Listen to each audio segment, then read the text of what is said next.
अरविंद केजरीवाल तो कह रहे हैं कि आपका पैसा कहां जा रहा है। मनरेगा का आपने पैसा कम कर दिया है, राज्यों को मिलने वाले टैक्स का पैसा कम कर दिया है, और आप राज्य सरकारें जो अपने तरीके से स्कीम चलाती है, रेवड़ी का जिसे आप कहते हैं, मुफ्त मुफ्त मुफ्त का कहते हैं, उस पर आप रोक लगाने की कोशिश कर रहे हैं। वो कह रहे हैं ये तो जन कल्याण है। मनोज जी,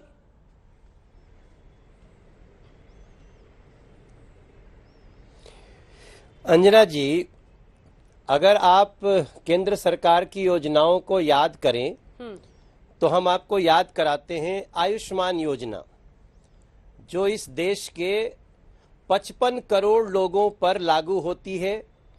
अगर उनके एक परिवार में उनका माता पिता, उनका बेटा बेटी, बहू, सास जो भी बीमार होता है, उसको 5 लाख रुपए प्रति परिवार एक फ्री इलाज की व्यवस्था है। दिल्ली छोड़ करके हर लगभग लागू है, 1-2 राज्य और नहीं लागू कर रहे हैं।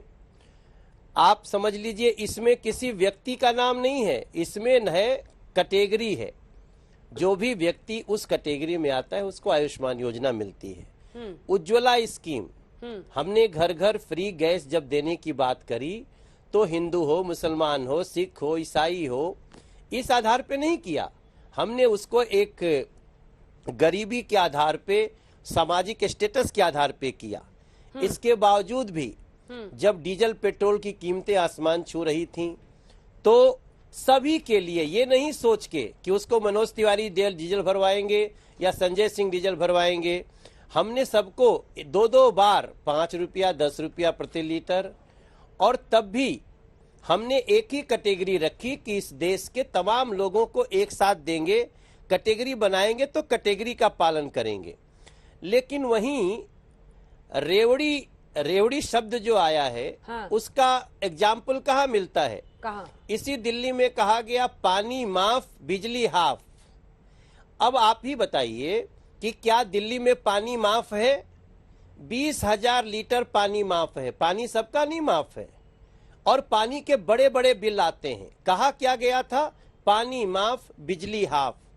400 यूनिट तक लोगों का हाफ है। लेकिन ये सबके बावजूद किसको फायदा हो रहा है? क्या आपने जिनको कहा था, वादा किया, उनको दिया? नहीं। पहले कुछ और कहते हैं, बाद में कुछ और बदल जाते हैं। इसी को मुझे लगता है कि रेवड़ी बांटना कहते हैं। यमुना साफ करेंगे, 2020 में यमुना जी में हम दिल्ली के लोगों के साथ गोता लगाएंगे, ये रेवड़ी बांटना है। क्योंकि उसके बाद 7.5 साल हो गए, यमुना जी का कोई खबर लेने वाला नहीं है। वाईफाई लगा देंगे पूरी दिल्ली में। कहाँ वाईफाई काम करता है आप बताइए? अगर मेट्रो में काम करता होगा, रेलवे स्टेशन पे, तो केंद्र देती है। तो मेरा कहना है, फ्री इलाज कहाँ है? बेघर को कब तक हम बेघर को घर नहीं दे करके क्या करना चाहते हैं? तो मेरा मानना है कि रेवड़ी बांटने पे माननीय कोर्ट ने जो टिप्पणी की है, वो बहुत महत्वपूर्ण है। और जैसा आपने अभी कहा, उससे ज्यादा परेशान आम आदमी पार्टी हो सकती है, क्योंकि आम आदमी पार्टी झूठ बोलने की मशीन एक अपने यहाँ रखी है, जिनका नाम है अरविंद केजरीवाल। वो झूठ बोलने की मशीन कोई भी गुरेज नहीं करती है।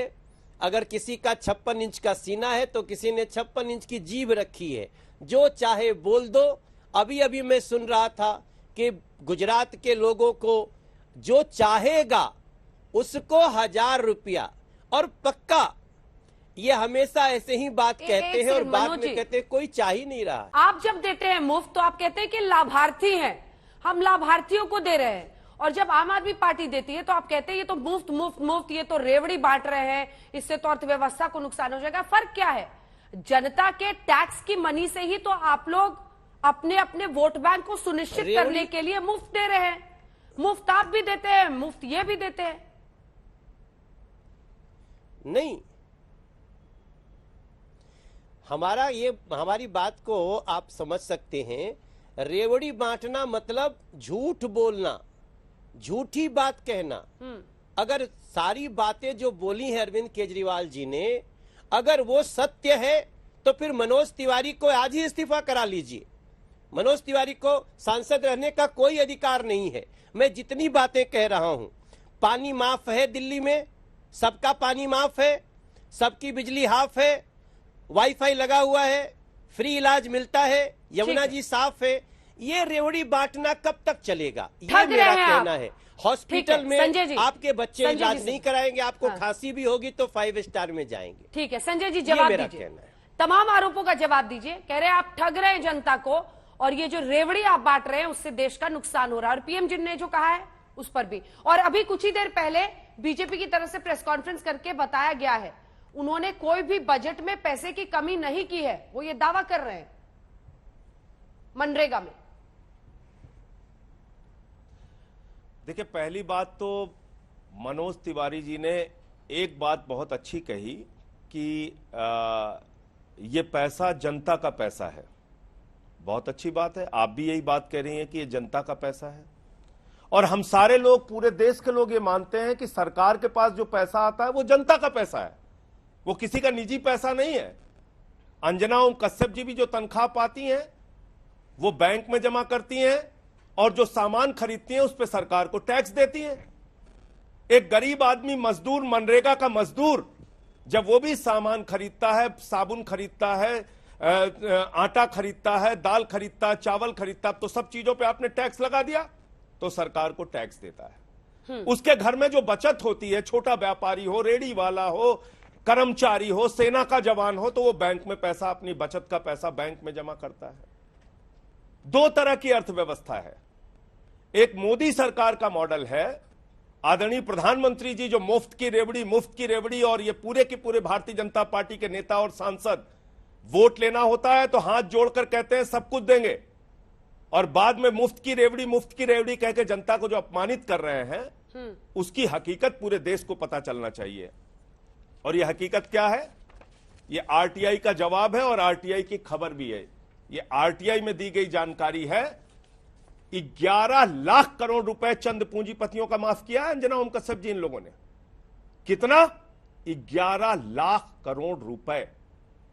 जीरो लगाते लगाते आप थक जाएंगी।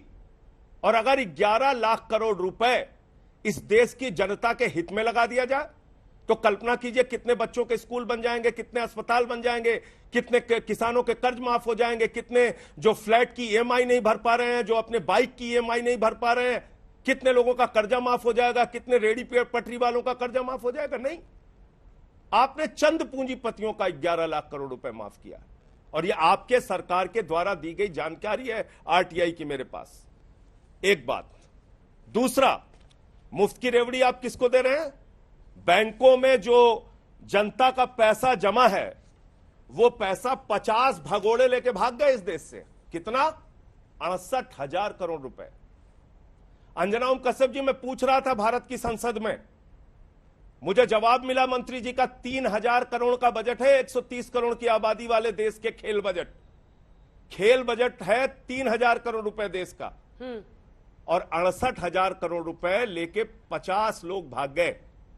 इतने में पूरे देश के किसानों का कर्जा माफ हो सकता है, फसल का दाम दोगुना हो सकता है, आपको आटा दाल चावल पे टैक्स लगाने की जरूरत नहीं पड़ती अगर इन लोगों से आप पैसा वसूल लेते, इन 50 लोगों से। इसमें नीरव मोदी भी है, इसमें ललित मोदी भी है, इसमें विजय माल्या भी है, इसमें मेहुल चौकसी भी है, इसमें नितिन संदेशरा भी है, इसमें बहुत बड़े बड़े लोगों की सूची है। आपके राज्य में क्या हुआ?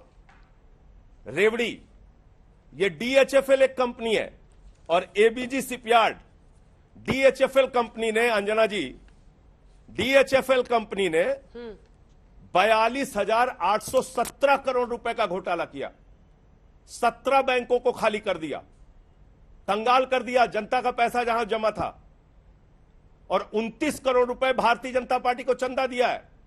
तो जिससे आप चंदा लेते हैं उससे देश की जनता के पैसे जो बैंक में जमा है वो लुटवाते हैं। एबीजी शिपयार्ड, जहाज बनाने वाली कंपनी, पानी का जहाज बनाने वाली कंपनी, 23,000 करोड़ रुपए का घोटाला किया है, 28 बैंकों का फ्रॉड किया है। इस देश के अंदर 5 लाख करोड़ के बैंक फ्रॉड हुए हैं 15 से लेकर 22 तक। 2015-16 में 18,699 करोड़ का बैंक फ्रॉड, 2016-17 में 23,923 करोड़ रुपए का बैंक फ्रॉड, 2017-18 में 41,167 करोड़ रुपए का बैंक फ्रॉड, 2018-19 में 71,534 करोड़ रुपए का बैंक फ्रॉड, 2019-20 में 1,85,468 करोड़ रुपए का बैंक फ्रॉड, 2020-21 में 1,38,422 करोड़ रुपए का बैंक फ्रॉड, और 21-22 संजय जी, एक सेकंड रुक जाइए मनोज जी, एक सेकंड रुक जाइए संजय